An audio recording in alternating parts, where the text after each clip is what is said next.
I mean, first and foremost, it just seems ridiculous to me to try and say, the creator of the universe was of one particular political persuasion. Again, it kind of comes back to this thing about what's our relationship between our faith and our politics.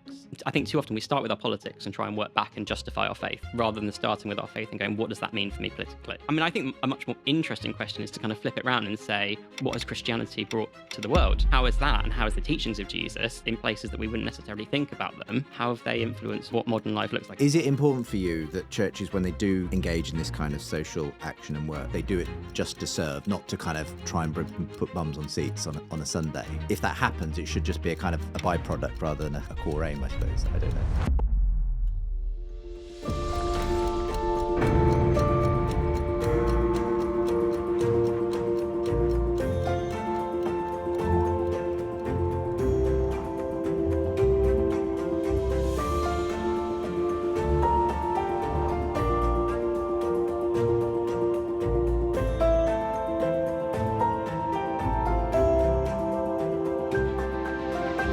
Hello and welcome to today's edition of Re-Enchanting. I'm Justin Briley. And I'm Belle Tyndall. And this is the show where we aim to re-enchant a largely secular material culture, and we do it in the company of some wonderful guests here at the top of Lambeth Palace Library. So welcome along to today's show. Don't forget to like and subscribe if you're watching on video, to review the podcast if you're listening. It's great to have you with us. It is, and it's also lovely to have Jack Palmer-White with us. Hello. Hello, it's lovely to be here. Thank you for having me. You are very welcome. I'm going to give you your full bio for the listeners so that you can get to know Jack a little bit more. So Jack is Senior Director at the Good Faith Partnership, a wonderful organisation that seeks to bridge some of the gaps between different sectors, and in so doing find some innovative solutions for some of society's more difficult problems. And so as part of his role, he leads the Church Works Commission, a coalition of national churches working to create more and better collaboration with each other and the government to address these big social issues like poverty, the mental health crisis, and vulnerable children. And before this, Jack was the Anglican Communion's permanent representative to the United Nations, which is an excellent title. That does sound very impressive. Very I look impressive. forward to hearing more about that. Yeah. And that's not all. Also, the senior advisor to the Archbishop of Canterbury on social and public affairs. So we are in very good company. Yes. Because You must be used to being in this sort of place as well. Is this a second home to you? It feels like a bit of a second home, Yeah. walking past Lambeth Palace and with Parliament over the other side of the it's river. It's not that distant No. in the memory at this Not point. so much, no. Wonderful. So with over a decade of your experience, we are going to pick your brain, and I'm so looking forward to it because we're going to be asking Jack to help us rethink the nature of politics and ultimately re-enchant our vision of what it means to love our neighbour. Indeed. So welcome along, Jack. Thank you. And if you've ever watched this or listened to Re-Enchanting, you'll know that our signature question is always, because we're at the top of Lambeth Palace Library, what have you been reading lately? It's a great question. I enjoyed thinking about this. I spent a lot of my time reading kids' books to my two boys. So lots of things about silly animals and all that kind of stuff. But when Is it more Peppa Pig than sort of Aquinas at the moment? a little in bit terms more, of the although reading? one of the books that I've just actually had the pleasure of reading is reading The Lion, the Witch and the Wardrobe to my 5-year-old for the classic, first yeah. time. It was kind of the first non-picture book that we've read through, and we've taken our time reading it, and that's been such a joy, kind of sharing that, and sort of then realizing, there's points that might be a bit scary for a 5-year-old, and realize we're kind of slightly regretting that decision. But that's great, and we're going to slowly work our way through some of the series. Also reading, I'm an absolute sucker for a crime thriller. So the Mick Herron series, Slow Horses, also a great TV adaptation on Apple TV at the moment. Love a spy thriller. So that's my kind of decompression time. That's good. You have to have a book, don't you, that's just your kind of little guilty pleasure, which is kind of like, I'm just going to read this because I'm really enjoying it, not because it's improving me necessarily. Though I've been through the Narnia series with my kids as well, and it's, to be honest, I get as much out of it, I'm sure, as they do. And I've always enjoyed we've got 4, so I've sort of done it with each of them in turn. And it's kind of, it's funny because there are some things in it which you kind of don't remember quite how scary they can be. And there are obviously some things which feel a little bit like dated, and you have to explain what, these slightly antiquated terms are from the Sure. 1940s Yeah. sometimes. But it's otherwise, I think it does quite well, actually, Yeah. even sort of, I don't know, 70, 80 years since it was published. Yeah. I think the relief was where, as spoiler alert, Aslan is killed, and you're going, oh no, it's devastating. And then it's sort of like it's 2 pages later, Yes. and he's back to life. Yeah. You're going, phew. And my son has a weird, I don't know if it's an obsession or just strong interest in the resurrection story. Right. Whenever he asks to do the children's Bible, it's like let's do the death and resurrection of Jesus. All right, Sam, that's fair enough. But so I was kind of preparing him for that. I was like, we know this story, we've read this one quite a lot. Just be aware of that as we're reading through these next few pages. And he's going, what's going to happen to Aslan? Is he going to be okay? I remember what happened to Jesus? It's all good. I love it. I like that, yeah, because obviously C.S. Lewis wrote it as kind of an analogy to Jesus. I like the idea that you flipped it on its head. You remember that Jesus? Yeah. He explains Aslan. Yeah, exactly. I like that you've done that. Brilliant. It's so good. Yeah, it's the book I wish I could read for the first time all over again. So I'm quite jealous of your son. Can you tell us a little bit about yourself? Because you have some wonderful titles that we've just read out, but I'm just really interested, particularly all of your work seems to be in this convergence of faith and public life and politics and social issues. So what came first and how did one fuel the other? Just tell us a little bit of the story, if you would. Yeah, it's such a good question. And I still kind of ask myself, pinch myself and ask myself today, how did I end up doing this? And it's such a privilege to get to so often just tell the story of a church that is alive, that is loving its neighbours, that is transforming the world, and doing that, for the benefit of others. It definitely feels like God's plan. It definitely wasn't my plan, I think, to end up in this area. I had a passing interest in politics at school, but what I really wanted to be a historian. And I'm, no offense to any historians out there, but I'm quite glad that I've taken a different path. I think what was really transformative for me was I ended up going and doing a politics degree, and as part of that, I did a placement year, and I worked in the campaigns team at Tear Fund, the international development charity. And I think that was just such an amazing, eye-opening experience of that intersection between faith and politics, and understanding the mission of the church in that more holistic way of it's not just about what we do for ourselves and that personal relationship with Jesus, but it's about how we live that out in the world. And, getting to do that in a way that was as much about being on Parliament Square, doing campaign stunts about water and sanitation for people living without that around the world, or going to the UN climate negotiations and bringing a kind of faith-based perspective and bringing the voices of people from around the global church to those places of power and decision-making. And I think that was really what kickstarted it for me. I think something else that was really formational was I spent some time working in the US, in Washington, with an amazing organization called Sojourners, Jim Wallace, the Christian theologian, activist, really kind of one of the most prominent, I say, progressive evangelicals on the issue of faith and politics. And, that was a whole other kind of story. Yeah. I was there during the 2012 presidential election, which at the time, people were going, it's really worrying how, the descent into aggression and mistrust in politics. And you look back and you go... Feels like a fairy tale back then. Yeah, exactly. The good old days back then. I know.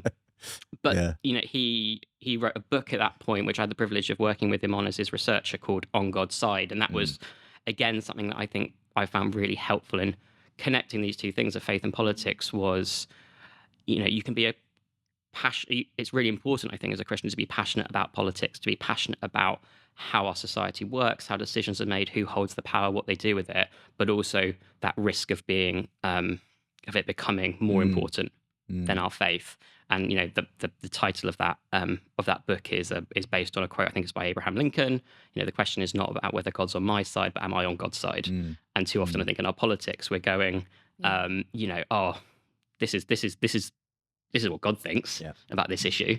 But actually, we kind of lose sight of what it means to be on God's side. And I think someone who's done some really important work on this issue now is a guy called Michael Weir. He used to work for President Obama. and now does some brilliant work in the US on trying to reclaim, I think, Christianity out of politics, Yeah. and really try and center how we engage in the political system as Christians in our faith, in a better way than we're doing at the moment. So that's kind of, I think, where the kind of love and the interest in this connection came from. And to be honest, I came back from that role. I couldn't find a job. I was going for lots of different jobs. It was sort of 2012. There wasn't a lot out there in the job market for a young, idealistic person, and saw this opportunity to work for a bishop in the House of Lords. I'm sure we'll talk about, the nature of that later. But I thought, I might as well. Might as well put my hat in the ring. My mum's a vicar. I know a bit about the church. I'm interested in politics. This could be interesting. And I went for that.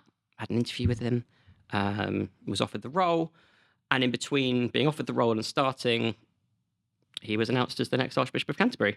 And the rest is history, really. Timing. Yeah, you were in the right place at the right time. I did not know that that's how you got into that role. That's very interesting. Okay. There you go. And just for the sake of those who may be wondering, who is this Archbishop of Canterbury? This was, of course, Justin Welby. Justin Welby. And so that's hence why, you're familiar with the grounds of Lambeth Palace and Lambeth Palace Library, where we record this. But you've had kind of very much an insider's view in that sense of the church and politics, probably better than almost anyone probably could have in so many ways, both sides of the Atlantic as well. I mean, for the everyday person, whether they think of themselves as a Christian or not, how would you say they can kind of engage their faith with politics? Because presumably you don't have to become a special envoy to the United Nations to be able to do that, Yeah, no, not at all. I mean, I think for me, how I help to kind of, how my faith informs how I live out, I think it gives me a blueprint for how to see the world and how to respond to it. And I think whether that's, in your family life or school or work or in politics, it kind of doesn't matter. That gives you that blueprint. And I think it also gives me the encouragement that however bad, depressing, scary things are when we hear about kind of, fiscal black holes and wars and all of this stuff, that actually there's a better story out there. And actually, if we can try and, again, not get lost in the politics of it all and bring ourselves back to actually our faith and how that informs how we respond. I think that's the thing that's important for me. It's how do we respond to these things? Yeah. And I think using our faith as that blueprint for that response is the most important thing. That's so great. In the last season, we had a bit of a emergency episode because we in the UK were kind of thrown into election fever, as are many other countries in the world this year. And so we had Luke Bretherton on, who's a bit of a specialist in this area, and we basically ploughed in with all of our questions. It was very therapeutic. But one of his main points that he gave to us, and I think he kind of gives wherever he's asked about politics and faith, is he warns against seeing politics as kind of like this top-down kind of thing, something that just happens in Westminster or just happens in the White House or just happens in places like the UN. Whereas he kind of wants us to turn it on our head and see it as something that happens bottom up. So it's happening every day in our lives in 100 different ways, whether we realize it or not. And then right at the top of the pyramid, it's happening in places like we have behind us. Firstly, do you agree? And then also, I'm just interested in what are the problems that we may be facing because we see politics so narrowly, just as something that like Rory Stewart and Alistair Campbell can teach us about, like that narrow, as opposed to seeing it in this kind of more holistic and also grassroots way? Yeah, it's a really good question. Actually, I think the last time I was in this room, Luke was saying something very similar at an event that he was speaking at. So yeah, no, I mean, I think Luke is absolutely right. And I'd never want to I find Luke's work on this incredibly formational for myself. And I think it's got such a brilliant perspective on this topic. And I think what he's saying with that needing that bottom up approach is that so often politics feels like it's something that happens to us Yeah. rather than for us, and that's problematic too, a very paternalistic approach. But the best way to do politics is with us. And I think ultimately, politics is about making decisions. It's about creating structures that help us to thrive. So decisions need to be taken. You need to have the right kind of process. But I think making sure that is done with us as citizens, as people and communities, is the most important thing. So I think we need to find better ways to do politics with us. I was at an event yesterday listening to a newly elected MP talk about their experiences in their constituency of doing something like participatory budgeting. So you have a certain amount of money in the local authority budget, and you bring people together to represent different parts of the community, business, civil society, politics, but also particularly people who maybe would normally be outside of the political system. And you get them to, you basically crowdsource the budget. You say, what are the things that matter to you? What are the problems that we're facing? Here's the money. How can we use this to address those? I think, that's a really fantastic way of approaching something like that in a local context. Yeah. It might not necessarily work for Rachel Reeves trying to, do the national budget, but actually if you can, again, like Luke says, build this stuff up from the bottom so people understand that they have a stake in it and they have a voice that can be heard and they can see the impact of that. I think it was, I don't know whether he actually originated the phrase, but popularized it, a US politician called Tip O'Neill, who said all politics is local. Now, he was using that in a slightly more, more nefarious way to basically challenge other politicians who weren't local and to kind of point that out and to use the power that he had to kind of give and withhold funding into their districts and use that. But actually, I think it's really true that politics feels like it matters most when it affects us. What are the things we get most frustrated about? Yes, we get frustrated about the big picture stuff and the injustice, but we also get frustrated when the local bus routes axed, or there's potholes, or the bins are overflowing and those things. So I think when politics feels so most personal when it happens close to us. So I think what we need to do is to bring politics closer to people. So do you think that isn't happening? Because I mean, just what you were saying made me think back to the summer and those riots that happened, and the sense that as much as there was obviously some pretty horrible ideology fanning the flames of the far right sort of protesters and rioters, there was also a sense that this was also people who, for whatever reason, felt disenfranchised, like they weren't being represented in some way. And I guess that can happen on the left or the right or whatever. And so I suppose the question is, like, as we see the kind of the increase in sort of politicization, the divide that exists, and people saying, I'm not represented, and the rise of populist governments often that are kind of coming in to say, we're going to drain the swamp and, put you back at the center of this. How do we do that in a way that actually allows everyone to feel like they're being heard and represented and so on? Because it sometimes it just feels like people are using politics just to kind of get their agenda sort of at the center of things, isn't it? Well, that's a big question, isn't it? Sorry. How do we achieve full political participation from everyone in the country, everyone in the world? I mean, I think I think fundamentally, this is where I think there's a huge role that the Christians and the church can play in challenging, I suppose, the narrative around how we understand one another, how we relate to one another. And I think fundamentally, all of this comes from having a better story to tell about who we are ourselves individually and who we are collectively. And if without that, I don't think we're going to achieve that. And that's obviously the kind of the thing that populists do. They tell a story. It might not be a true story, but it's a story that says something loudly about who we are collectively and who we're not as well. And I think that is something that we can be better at doing, is telling a different story that doesn't use the same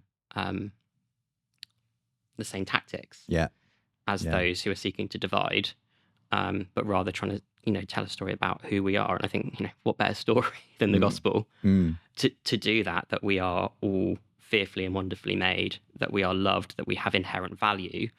Now, turning that into a policy platform is a tricky thing to do, and I'm not kind of advocating for a kind of Christian political party to do that and political system, but I think it requires people who deeply believe and are trying to live that out to be involved in our political systems in whatever shape or form they take, at the local level, at the national level, to do that. Yeah. Which leads me perfectly onto our next question. And this is a question that I think we probably ponder quite a lot in Re-Enchanting, because we've had Rory Stewart talk about this. We've asked Lee Bretherton about it. We've asked in this season Tom Wright, N.T. Wright, about it. And it's just the topic of Christianity. Let's go for any faith, but let's hone in on Christianity. Why not? In the highest offices, you know, and whether those things are compatible, whether they should be compatible, whether overt Christianity has any place in buildings, you know, like that.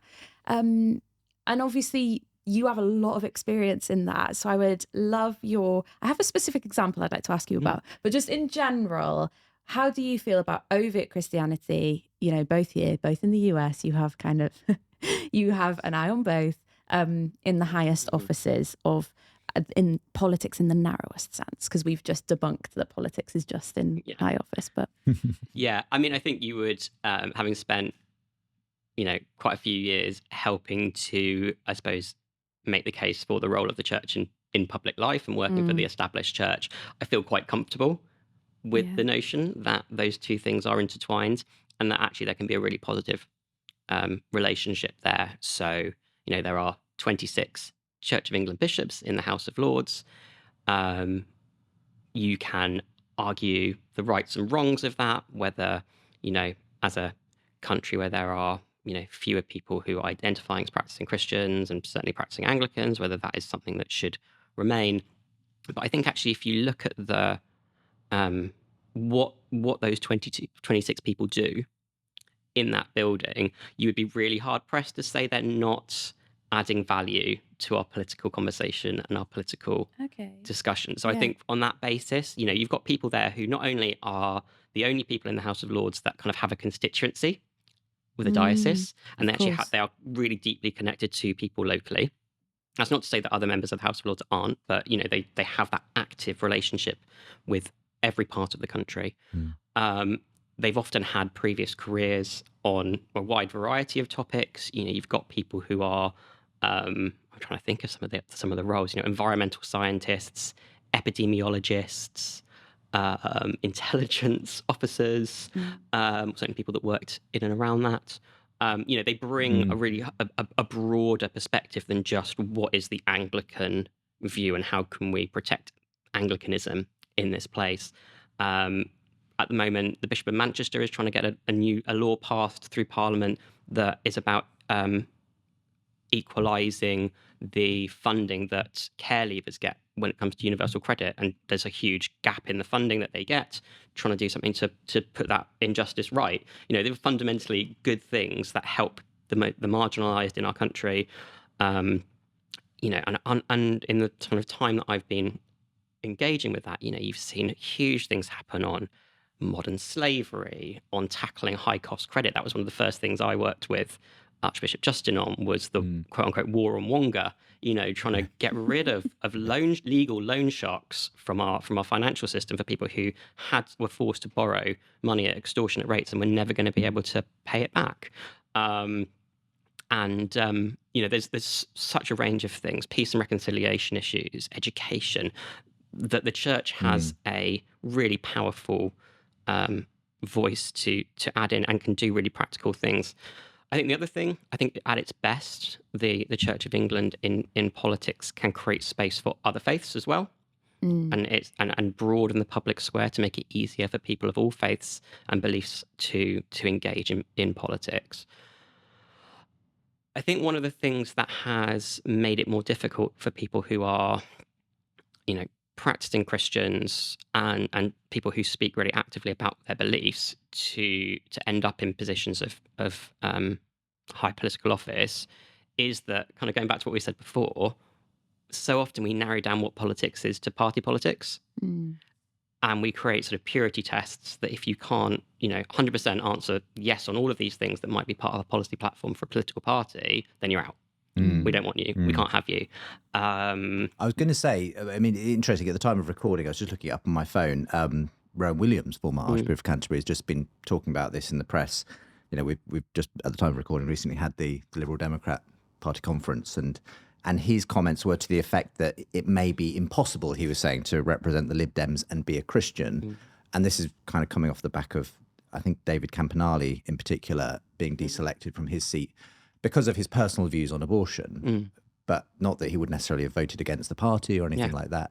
And Rowan Williams, I think, writing, you know, and I'm just reading from an article in the Independent here, says it has warned it may be impossible for Christians and people of other strong religious views to represent the Lib Dems because of this and other. And you've got the example again of obviously Tim Farron, you know, and the troubles he had when he was a leader and so on because of personal views on sexuality and marriage and so on. So I guess from what it looks like, it can be quite difficult to hold those two things together. I mean, do you agree with Rowan Williams' comment there? I mean, I think, you know, my understanding is that there's various different things being said about that particular the case and why that happened. So not to contradict Archbishop Rowan, but I think there's you know, there's a lot of politics going on in that situation.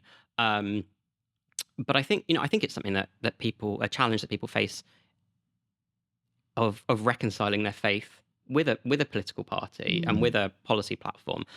I like to think of kind of party politics as being a bus that helps us try and get to the destination that we want to get to, rather than, you know, a kind of a group that we have to align ourselves with 100% forever and ever. Yeah. You know, it's a means to a destination that we think can help create a better world. I can get off that bus whenever I want. That is not the only bus I can ever take. And, you know, that bus route, like I said earlier, might be axed, and it might not be. And people do swap buses occasionally, don't they? Absolutely. I have mid-journey. Absolutely. It's something I've done myself. And I think, you know, you can make that argument with any political party, really. Yeah. We're just seeing today, you know, the Prime Minister saying that the assisted dying bill, he wants to fast track through Parliament. You know, I think for a lot of people of any religious faith and also just people more broadly who have concerns about assisted suicide as something we let happen in this country, would go, hang on a minute, you know, that's not what I voted for in July necessarily to be a kind of key thing. So I think and I think again that it kind of comes back to what does it mean to be an active citizen and to use our faith in that regard. And it's, you know, it's all very well, you can't just go, oh well, I voted. Now actually, you know, you can write to your MP, you can be politically engaged as a person of faith, as a Christian, as anyone, and go, no, actually this is not what I want. You know, politics is for life, not just for elections. I mean, often when some of the key religious leaders do stand up, though, and make a particular stance, and not everyone will agree with them, inevitably. So when Justin Welby vocally criticised the Rwanda policy of the last government, you know, got a lot of flack from people saying it's not your job, it's not your business, go back to praying in church, please, and leave politics to the rest of us. So what's your view on that? Is it okay for religious leaders, church leaders, to kind of take an fairly uncompromising stance sometimes on political issues? Yeah, absolutely. And again, I think it comes back to this point of when we only see politics through the lens of party politics and what happens over the river, then we kind of go, oh, how dare this person start saying this thing about something that's apparently seems to be outside of their, you know, their kind of expertise. But again, I come back to that thing of like, you know, people within the church are not simply, that's not our only identity. We are also people who care, who do this work, you know, who are people working in communities, who are meeting the immediate needs, and also people who are trying to change things in the system. One of the things that we work on at Good Faith Partnership is an initiative called Welcome Hubs, which started off as a response to the war in Russia, the war between Russia and Ukraine, and the arrival of Ukrainian refugees, and providing places of welcome for newly arrived Ukrainian refugees, helping them to settle into their new communities, and create those support networks for them and the people that they were coming to live with.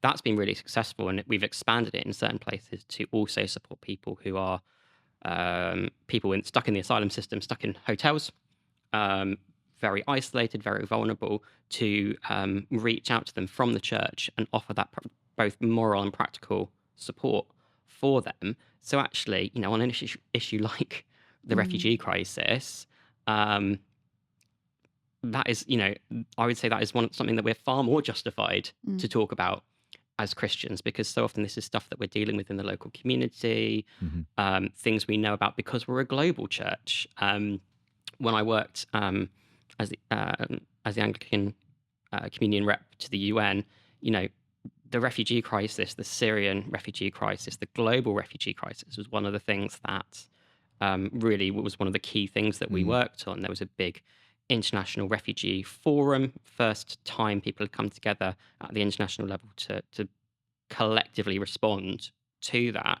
And one of the most inspiring things was we were able to help collect commitments from Anglican churches around the world, different provinces, different dioceses, saying this is what we're going to do in response to the refugee crisis. Not just saying, oh, isn't it awful, but going, okay, well, our clinic here in this country is going to help provide health assistance to 100,000 refugees who have come across the border.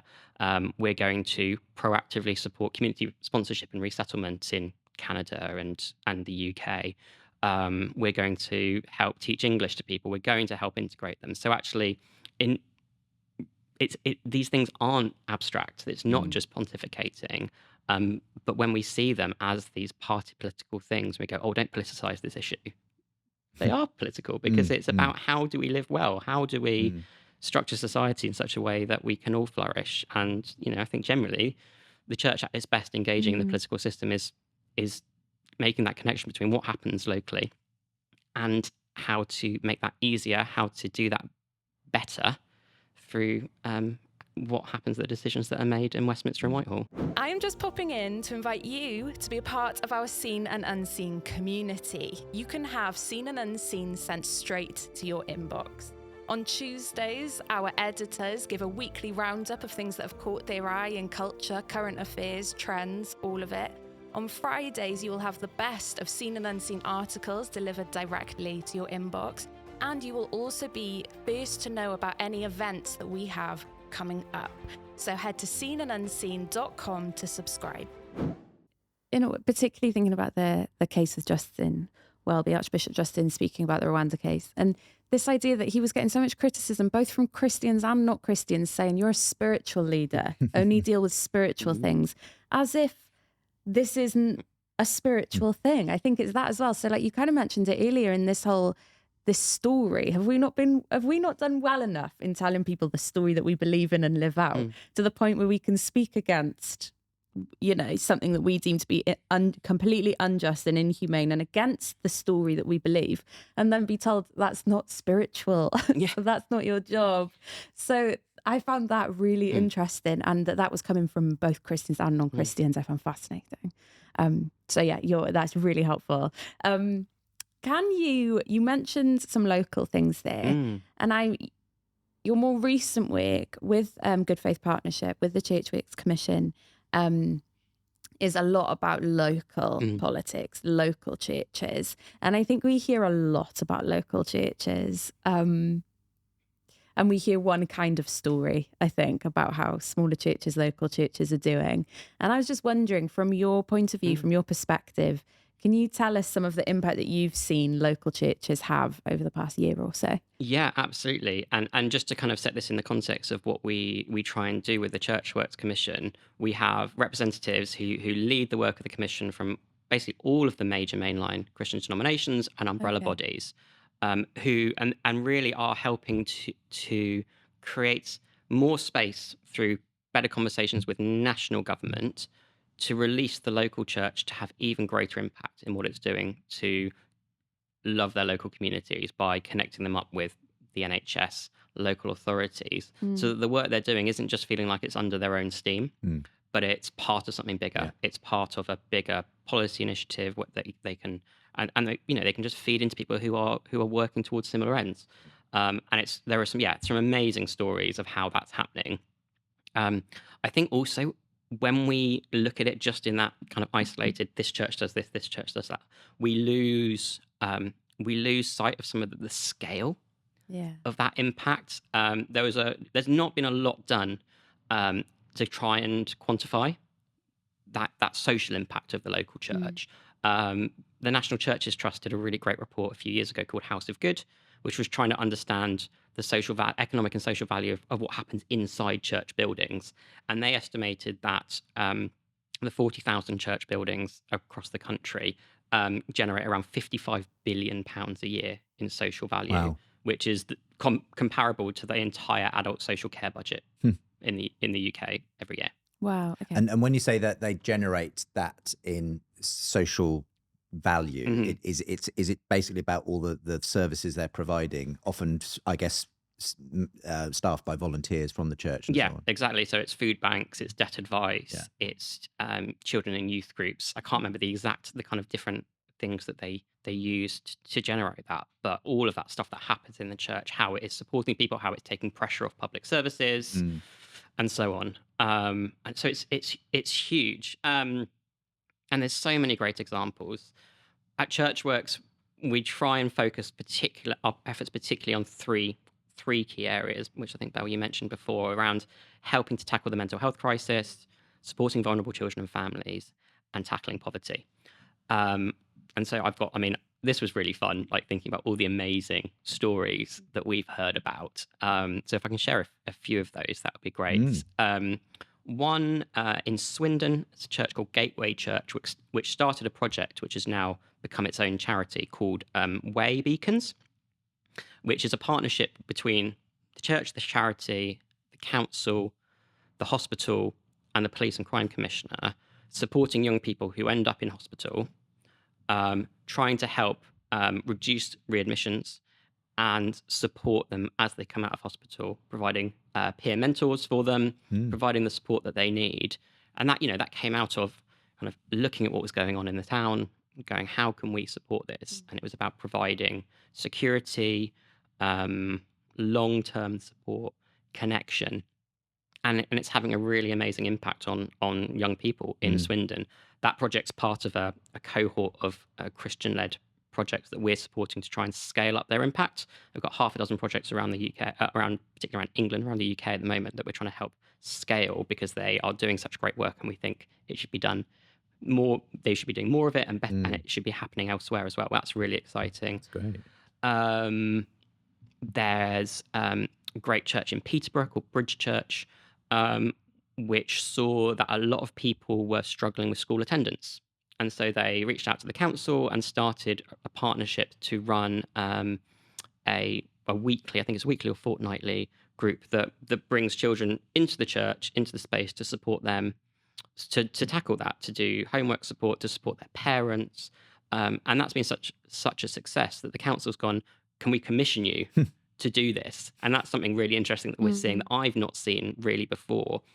Partly a reflection of the state of public finances, that we know the pressures on local authorities to deliver social care and all the other things that they need to deliver, but also a reflection, I think, on the impact that church-run things can have, and other faith communities doing great work as well. That whether it's through family hubs, whether it's through the work happening in the NHS and social prescribing, public sector, slowly recognizing that they can work with churches as really valued partners.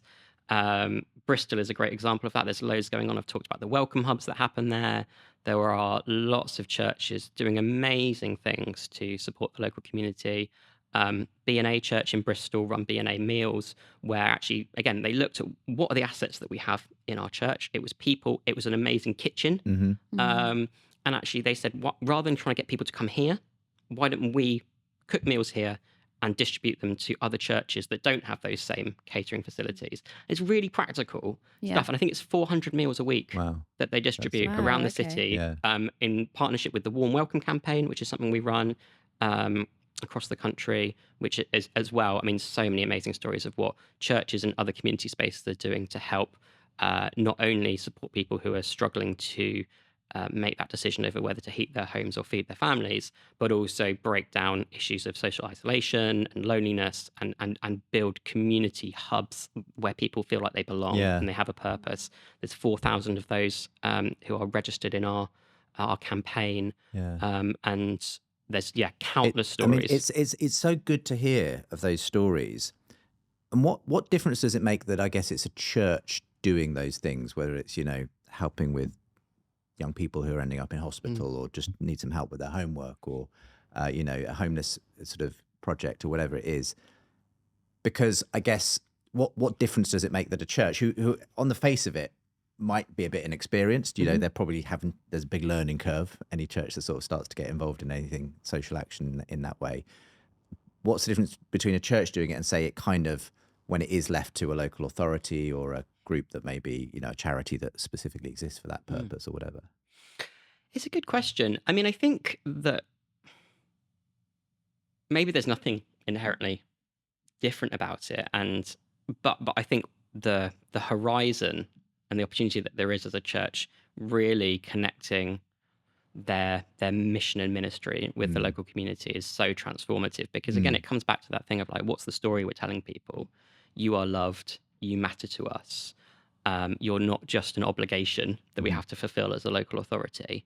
And I think that's incredibly powerful. And you know, there's a very important line to draw between what is mission, what is ministry, you know, what is proselytizing, and kind of trying to, you know, that is always, that's the first kind of barrier that you hit with working with local authorities or others outside of the church is, oh, well, this is just an excuse to try and bring more people into the church.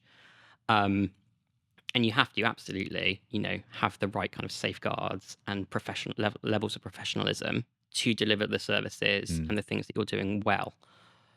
That being said, my personal view would be, if because someone is shown that love and that care, they go, God, these Christians are all right. Yeah. Maybe I'll be interested in learning a bit more about the why. And I think that's one of the things, both in the work that I do now, in the work that I did at the UN. So often, the people that you were trying to work with, they loved what you were doing. They loved the fact that the church is responsible for delivering 70% of all healthcare services in some countries in Africa. They love that they do education, all of this stuff. But the why, they're trying to separate the what and the why. And I think we need to do it with humility, but also confidence to go, you can't pull those two things apart. They go hand in hand. And I think that's the thing for people, you know, kind of taking that step into this work, is to feel confident about that. It's kind of one of the reasons why Churchworks exists, is to help people go, we know we need to be doing something on this. We're really concerned about the refugee crisis. How do we do that? Is it important for you, though, that churches, when they do engage in this kind of social action and work, they do it just to serve, not to kind of try and put bums on seats on a Sunday? That it should, if that happens, it should just be a kind of a byproduct rather than a kind of a core aim, I suppose. I don't know. I think it's a really hard thing to say, because I wouldn't ever want people to go, oh, you know, not be intentional about it. And I think it comes down to authenticity and being open and honest with people about that why as well, and not trying to go, oh, all we want to do is make sure that you get these services. But really but we really hope you're going to start coming and really hope boost the congregation numbers. So I think it comes down to building relationships of trust with people. I guess it's about the way you do it. So I mean, my wife's the minister of a church, and you know, when the vaccinations became available during COVID, we became a vaccination centre. We were kind of right in the heart of the community, and we had thousands of people come through the doors, and some of them, when they encountered, you know, friendly people, a cup of coffee, a place that, you know, and we were clearly a church, you know, not just a sort of NHS centre. Some of them stayed, some of them started coming, you know.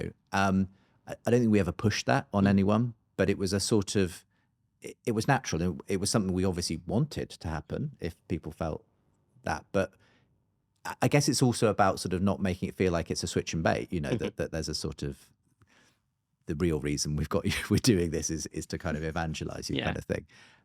But no, it's really helpful. I mean, the thing that does strike me, though, is that in a kind of ironic way, as we're feeling the pressure of budgets being slashed in local government and everything else, the austerity and everything that's being felt.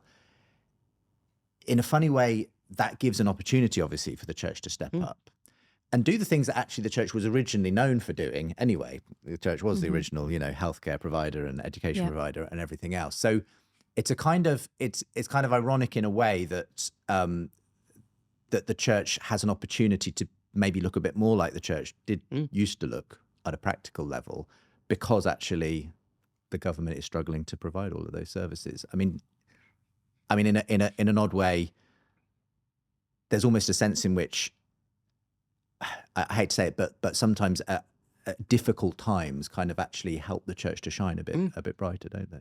Yeah, and I think you can have debates about what should the social security system look like, and what should the role of the voluntary and civics and faith sector be in that context. But actually, you kind of also have to deal with what's in front of you now. You can't have that conversation and try and resolve that conversation and wait when 1 in 5 people are going to have deal with poor mental health, and 35,000 children are going into the care system every year, and there are 5 million children living in poverty. You kind of you have to roll up your sleeves and get involved. One of our Churchworks commissioners says what she loves most about Churchworks is the name, because it really does do what it says on the tin. It's the church working, and we're not trying to just have conversations about rights and wrongs. It's about how can we practically equip the church, like you say, to be the church, and to do that in an informed and practical and appropriately professional way as genuine partners of the public sector, and to support that and bring more value. It's also, I guess, your name, Churchworks, because it's a good reminder that church is actually a really good idea. It really does work as well. Like, because all of the stories that you're saying, they're the church at its best, aren't they? They're the church at its most beautiful in the way it was supposed to be, which is so lovely. And yeah, I keep thinking about that whole why and the story. I keep thinking about, one of Tom Holland's criticisms towards the church is it's like you've almost been a victim of your own success, in that kind of what we started doing, like you were saying, is now a lot of it is what the state does. And we've all forgotten, hang on, no, do you remember this was the reason we started doing this? And that has kind of bled out, and now we're just left. And so when the story does come, so like with something like the Rwanda or the assisted dying, and we try and tell that story again, it's like, no, we stopped telling that story, so now that's unfamiliar. Like, we don't know what to do with that story anymore when it kind of comes out of left field, which is really interesting. With all of that in mind, because you're in quite a unique position where you're like, you're in the institution and you're in the local and you're in kind of the governmental and you're in the church. And if you could gather the government, like if you could gather our Prime Minister and his cabinet and say something about the churches in the UK at the moment in regards to what they should be doing and what the church could do for them and what they could do for the church, what would you say? Great question. We did actually invite Prime Minister to our most recent meeting of the Churchworks Commission. That's what we try and do, is try and create conversations that wouldn't otherwise happen. Did he come? He genuinely, he sent us a letter saying, I apologise, I can't be there, saying some very lovely things about the work of the church and warm welcome campaign. But we had Sir Stephen Timms, who's now a minister in Department for Work and Pensions, and obviously a great kind of advocate for the role of faith in society, and the new faith minister with us, and had some really good conversations.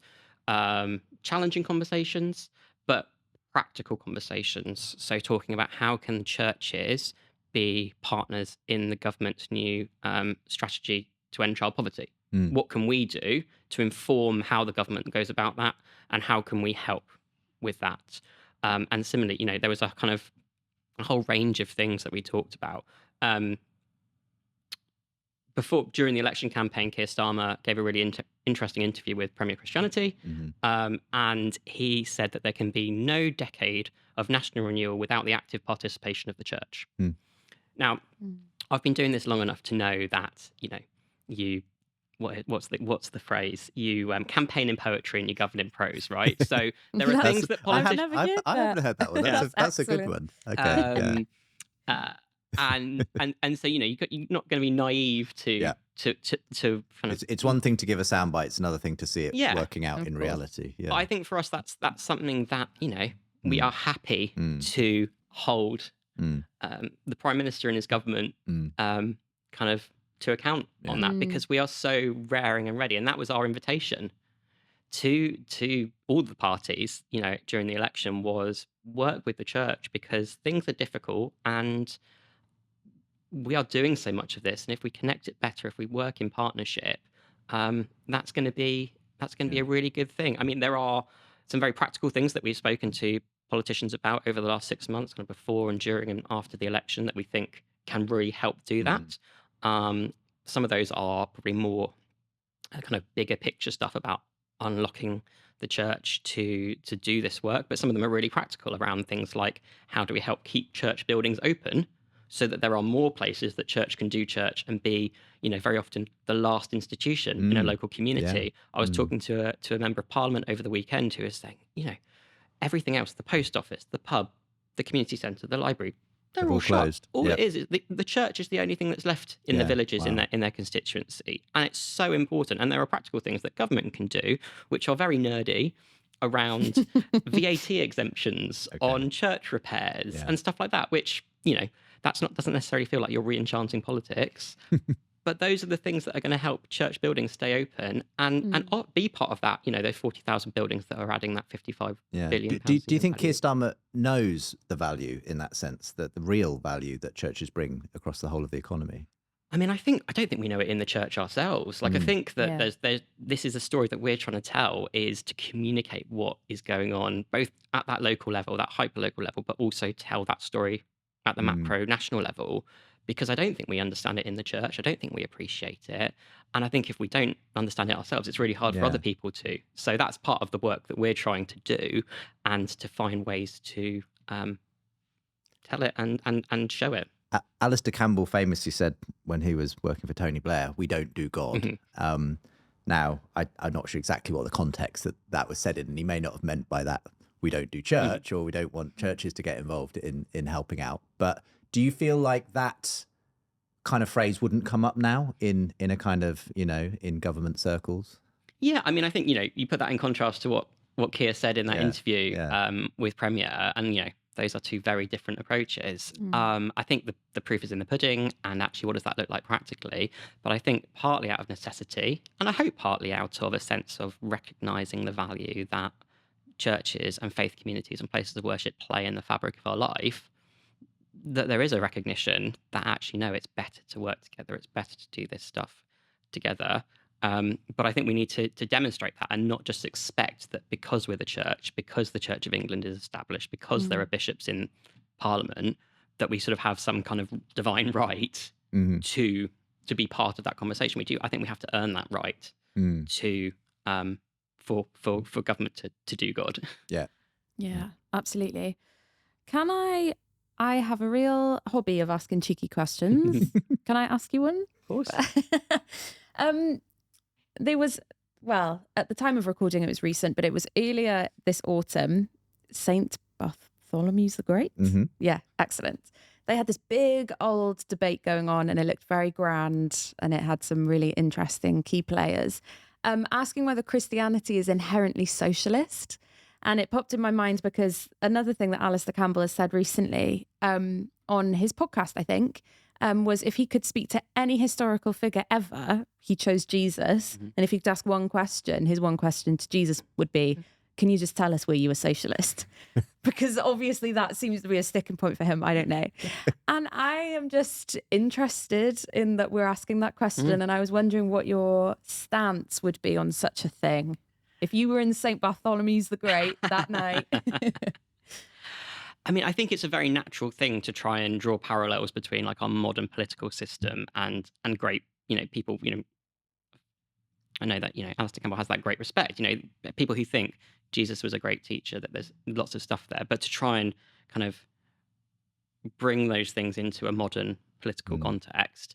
And, people go, oh, well, Acts 4, they were all living together, no one was wanting for anything, etc. I mean, I don't think Christianity is inherently socialist. I don't think Jesus was a socialist, because I mean, first and foremost, it just feels ridiculous to me to try and put To shoehorn that into first century Palestinian exactly, sort of, and to try and kind of say, the creator of the universe was of one particular political political persuasion. persuasion. I mean, I think a much more interesting question is to kind of flip it around and say, what has Christianity brought to the world? Mm-hmm. Yeah. And how is that, and how is the teachings of Jesus in places that we wouldn't necessarily think about them? How have they influenced what modern life looks like? And you mentioned Tom Holland. He's kind of done some thinking about this and written about it. So I think for me, that's the thing. We go, oh, well, Protestant work ethic. That's kind of all connected up with capitalism and how that approach. And some people say, Christian socialism and so on. So I think people express, again, it kind of comes back to this thing about what's our relationship between our faith and our politics. And if we start, I think too often we start with our politics and try and work back and justify our faith or justify our politics because of that, rather than starting with our faith and going, what does that mean for me politically? Again, it comes back to that thing that I mentioned about Jim Wallace. Are we on God's side? Are we trying to shoehorn God into being on our side? Yeah.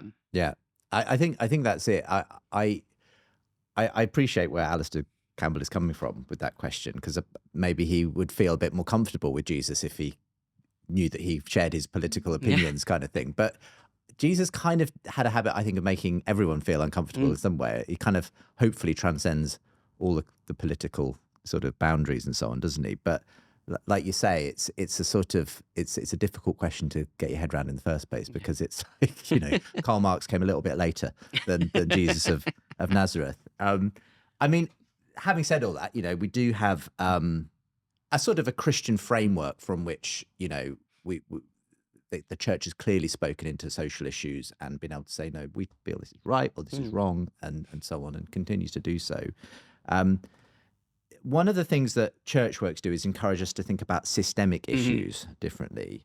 Could you give us an example of what that looks like, and how the church specifically can have that kind of witness, sometimes I guess a prophetic witness into issues that are kind of sometimes feel so big that you wonder, where do you even begin? How can I, as a little person in a pew, possibly make a difference to some huge systemic issue? But what can the church do, would you say, in those kinds of issues? Yeah, it's a really good question. I think one of the challenges that we've kind of created for ourselves is, as these issues get bigger and more complicated, they kind of move from being a crisis to being something more acute. But I think often we try and tackle these really acute issues like poverty with a kind of crisis mentality, and all you end up doing is kind of a whack-a-mole, kind of, let's just kind of try and bring that number down, or throw a bit of money at that, and you're never actually addressing the situation as a whole.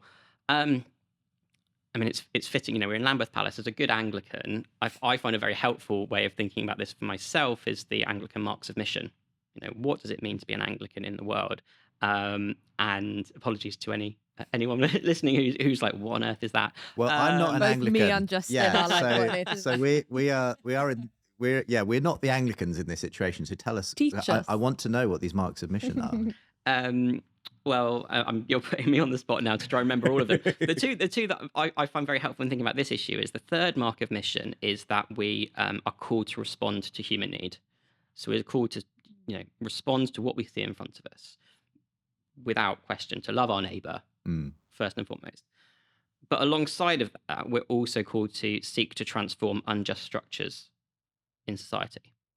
The two go hand in hand. So I think it is that thing of like meeting the urgency of the people that are homeless, the people that are in poverty, but also going, why? Why is this happening?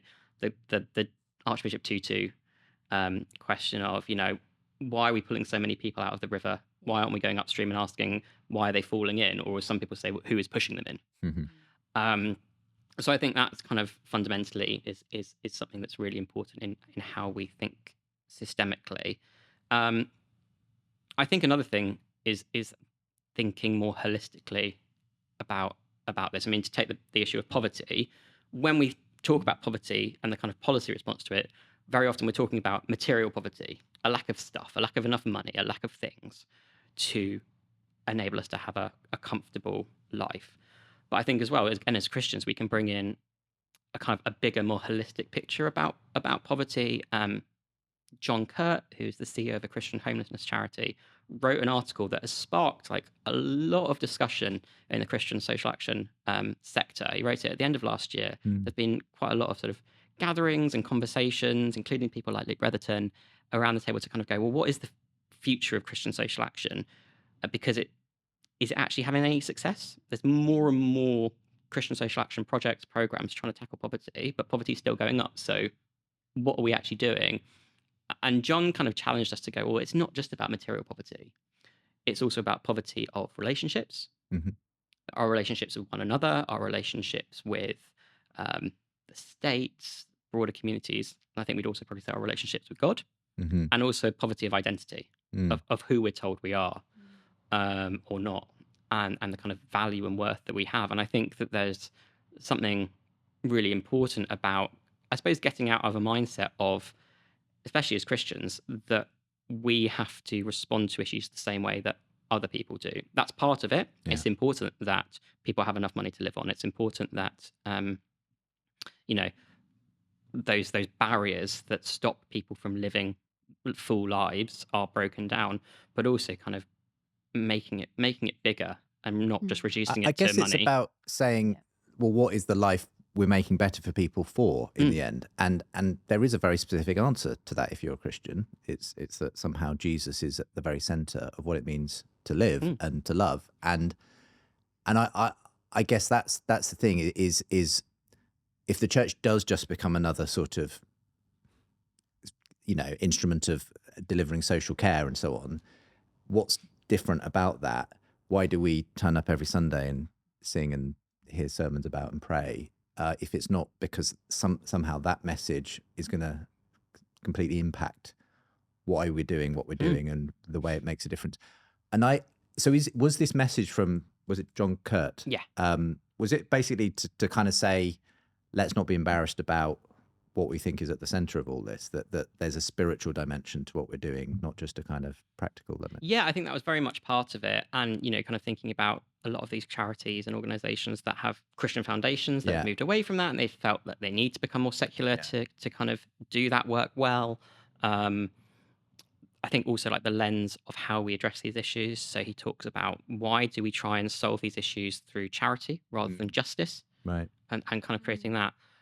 But yeah, I think it is about, having that sense of who we are and that story that kind of hold this all together.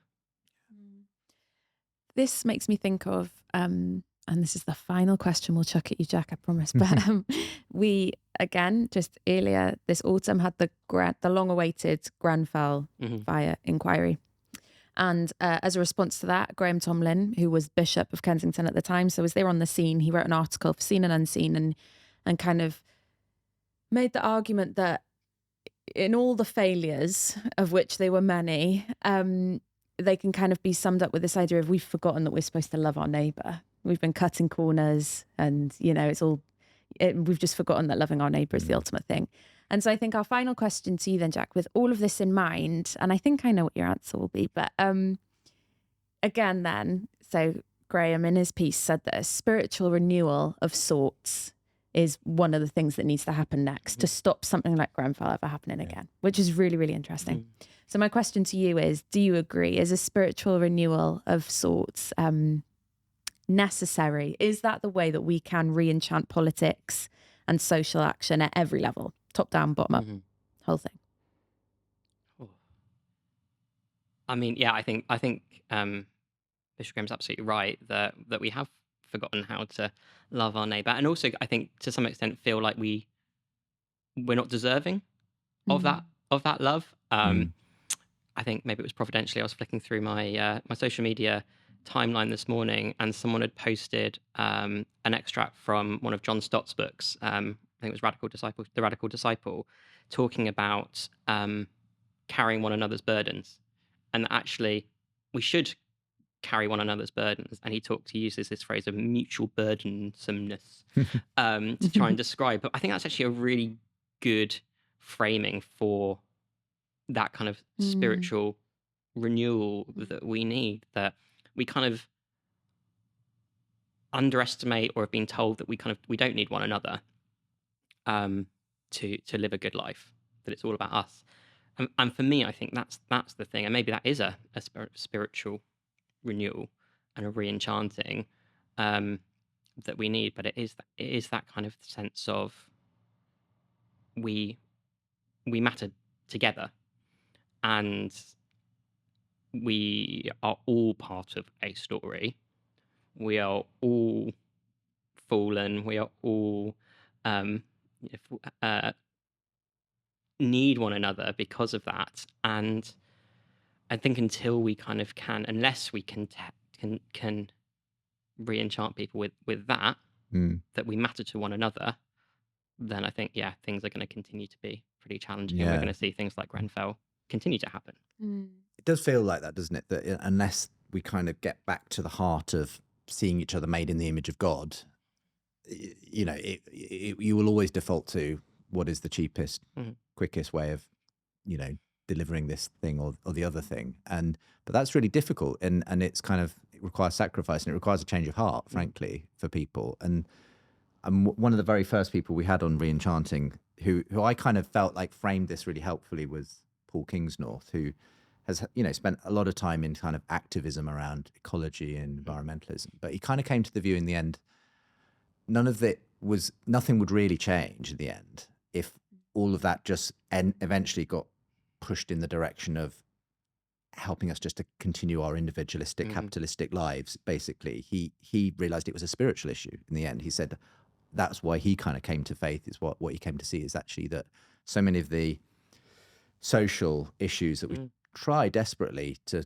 kind of fix are actually spiritual issues in the end. And for me, that's where I have the most hope for what you're doing with church works and so on, is that actually the church could be the magic thing that we need, which can do both. It can do the social care, but it's also about offering people a kind of a change of heart as well in the end. So thank you for re-enchanting quite a lot of different things. A lot of different things. It's been so great to chat to you. Thank you. Pleasure. Yeah, thank you so much. Well, if you want more from Re-Enchanting, please do go to the website, seenandunseen.com. You can also find ways to give there if you'd like to support the work that we do. You can find links to more podcasts and the YouTube channel as well. But for now, reluctantly, we'll see you later.